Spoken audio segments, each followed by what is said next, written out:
Now let's see some example related to chapter 5 chemical calculations, and we can see what are the common tricks you have to remember related to this chapter. Question 25. Okay, in chapter 5 there are two main things that you have to remember. First, you have to remember the formula of the moles, and the second thing you have to remember the Avogadro's constant value, and you should know that what does Avogadro's constant mean. Okay, so the first thing I will explain you that 1 mole of any compound, if we are talking about compound or molecules, 1 mole of molecule any compound contain 6.02 into 10 raised to power 20 number of the particles, you can say, or 1 mole of the atoms also have the same number. Okay, it can be molecule or it can be atom. Okay, so anything, or maybe if we are talking about ions, if it is 1 mole, again the ion number will be 6.02 into 10 raised to power 23. Only the size can differ, but the particles number will remain the same. So this equation you have to remember. Okay, this value you have to remember. So now you can find the answers in the exam. For example, they say which gas sample contains the most molecules. So the student just will be start thinking, okay, 36 is the biggest number, let me choose this one. Or sometimes they will choose the gram. Okay, 14 gram is the bigger one, let me choose this option. That's wrong. You have to find the mole. Again, the questions are related to the mole from chapter 5. So the one which is more than 1 mole or it is 1 mole, it means it has 6.02. So the more the number of moles, more it will have the number of the particles. So they are asking about the most molecules. So if you see carbon dioxide, remember that any gas at a standard room temperature and pressure has a volume of 24 dm cube if it is 1 mole. So they already told you that carbon dioxide is 24 dm cube. What does it mean? It means carbon dioxide is 1 mole. Okay, let's see for hydrogen. Hydrogen H2, if you see the mass of hydrogen, it is how much now? 2. Hydrogen is 1. Okay, and then if you have 2 hydrogen, then the mass will be 2, right? And 4 gram means mole is equal to mass given over the molar mass. So 2 and this is 4. So it means you have 2 moles of hydrogen gas. Let's see for 36 dm cube of hydrogen chloride. So hydrogen chloride gas 36 means 24, right? 24 is for the 1 mole, and the mole formula is equal to volume divided by 24. So it is 1.5. This is another formula for mole of the gas. If you want to calculate the moles for a gas, this is another formula. I will give you now these formulas in the next question.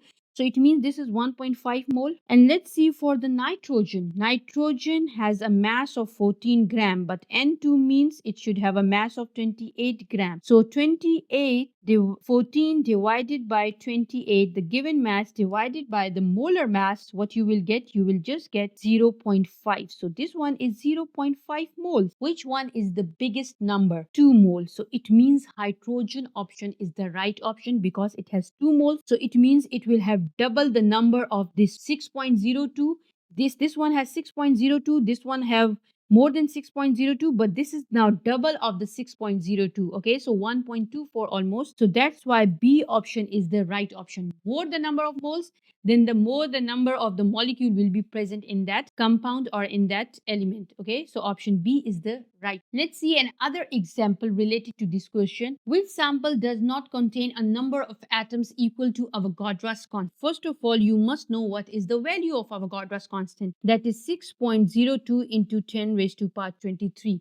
Okay, now what is the common mistake the student will do? They will just look at 14 gram of nitrogen. Okay, they think that, okay, nitrogen is 14 grams, so it means it's 1 mole. Water mass is 18 grams, so it is not 1 mole. This one is less. Helium. Helium is 4 grams. The mass is 4 grams, so it means it's 1 mole. Carbon monoxide. The mass is 28 grams. If you calculate, this is 16 and this is 12, so it is also 1 mole. So it means B is the right option. That's wrong. Okay, you don't have to calculate like this. You have to first check the question carefully. They are not asking, they all of them are molecules, right? Except this one. Okay, they are molecules and they are asking about the number of the atoms, not about the molecules. So this is the question, or this is the option the student will, these words the student will usually neglect and they will choose the wrong option. Okay, so first what you have to do, you have to find the number of the the moles of the molecules, because they all are molecules, right? So let's see the moles of molecules N2. N2, actually the mass is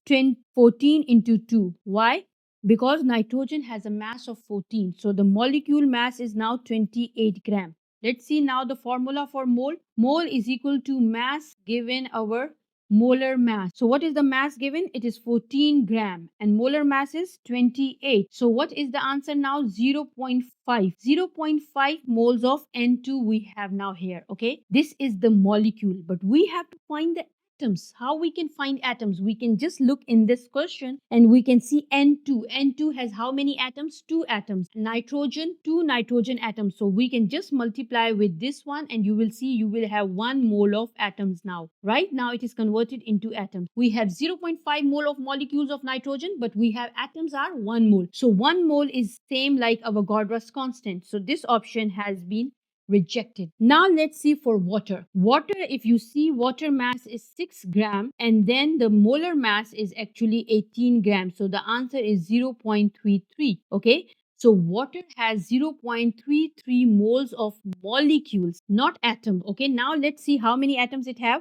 1, 2, 3. So just multiply this number with 3 and you will get again 1 mole. So what does it mean? It means water also 6 gram of water has 1 mole of atoms. 6 gram of water has 1 mole of atoms and 1 mole of atoms always have 6.02 to the power 23. That is Avogadro's constant. So this option is also now rejected. Let's see option C. 4 gram of helium.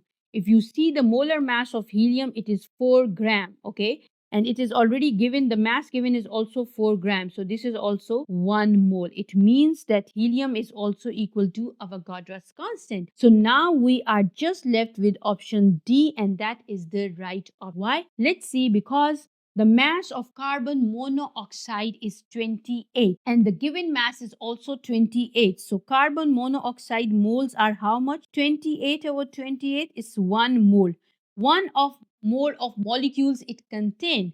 But we are looking for the atoms. How many atoms are present? 2 atoms. So 2 into 1 is equal to 2 moles of atoms are present. It means in carbon monoxide, it is not equal to Avogadro's constant because the value is bigger than 1 mole of atoms. 1 mole of atoms has Avogadro's constant, but it is double the Avogadro's constant, right? So that's why option D is the right option.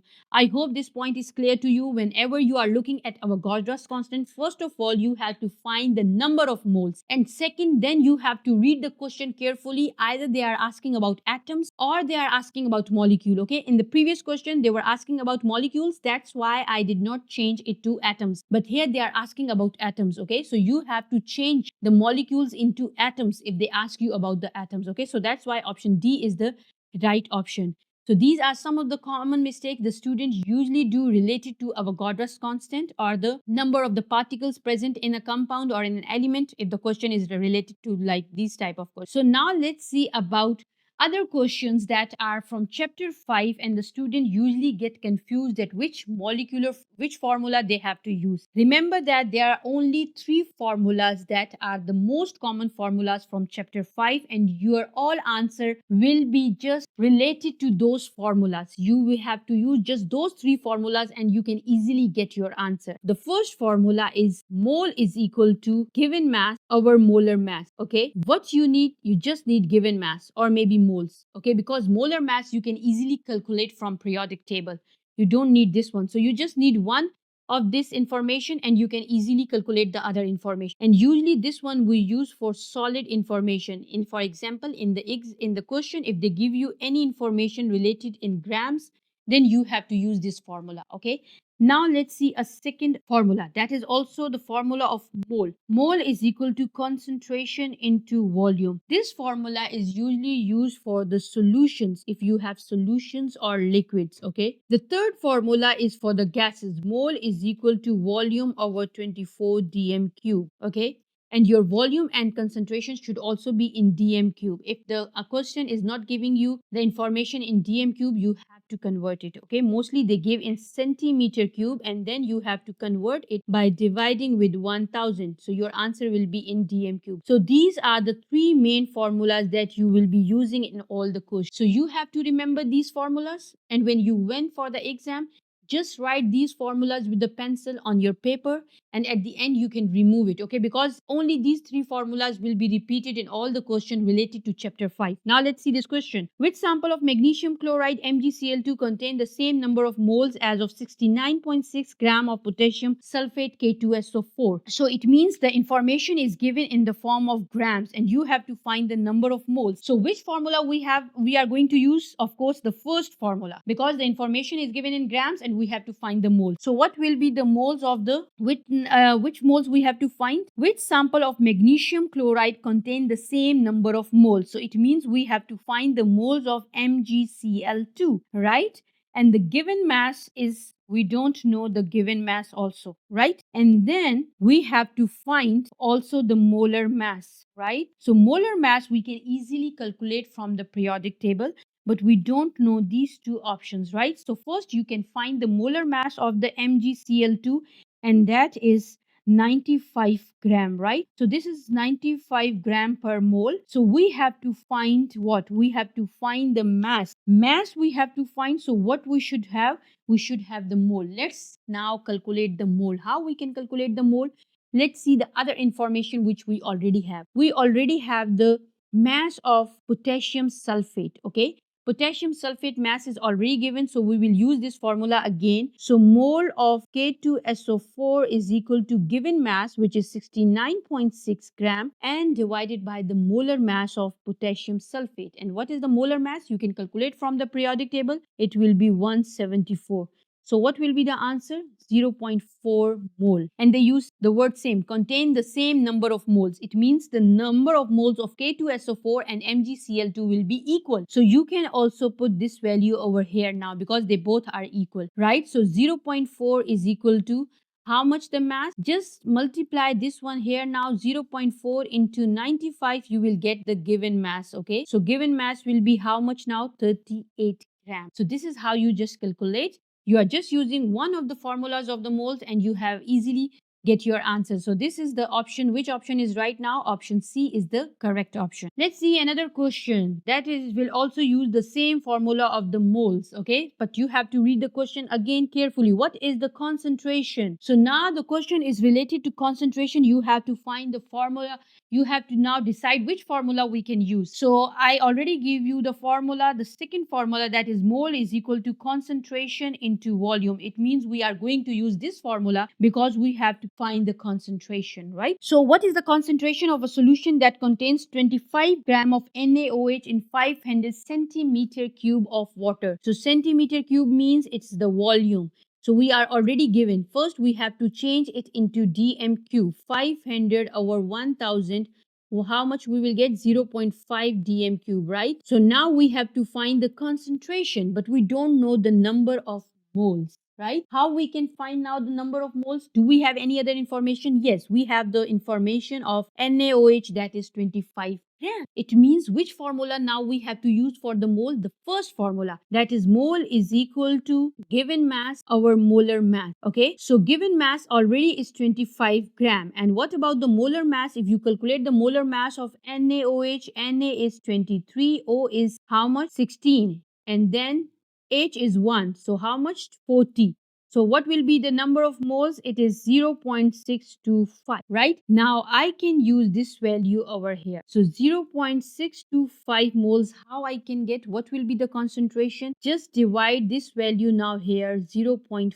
You will know the because volume is multiply here. So when it will move this side, it will be divided. So 0.625 divided by 0.5, what you are going to get? 1.25 mole. So that is the right answer. Can you get this option? Yes. Option C is the right option here. So I hope this is clear to you, that where you have to use which formula. according to the information given in the question, it will be easy for you to predict which formula you are going to use. But there are only 3 formulas for the mole that you have to choose which one you can use. Okay, so you just have to remember the 3 formulas for the mole. So option C is the right option.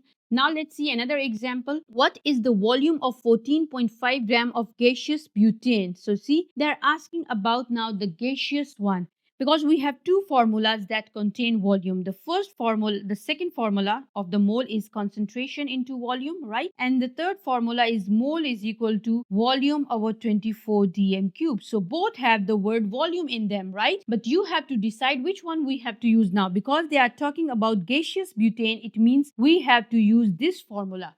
Because they are talking about the gas. This formula is related to gas. Now we have to find the volume. This one we already know, but mole information is missing. So what we can do now, we have to find that which information is given to us now. Can you see any information? Yes, we are already given the information 14.5 grams. So it means it's the solid information. So the first formula will be used now. Mole is equal to given mass over molar mass. Given mass over molar mass, right? So what is the mass of the butane? You can just calculate. It is 58 gram, right? And given mass is 14.5. So now what are the number of moles? It is 0.25. So we can put this value over here, 0.25, and then this 24 is dividing over here. It will, when come here, it will be multiplied. So 0.25 into 24 is 6 dm cube. So the answer is 6 dm cube. Can you find 6 dm cube? Yes, the option D is the right option. So you can see we are just using the same 3 formulas again and again according to the scenario. So here we have used the first formula and the third formula, okay, of the mole. So I hope this point is clear to you now, that how we can use or how we can calculate the questions related to chapter 5. Only you have to remember the 3 formulas and just use your brain that which formula will be you will be using in the particular question. So option D is right over here.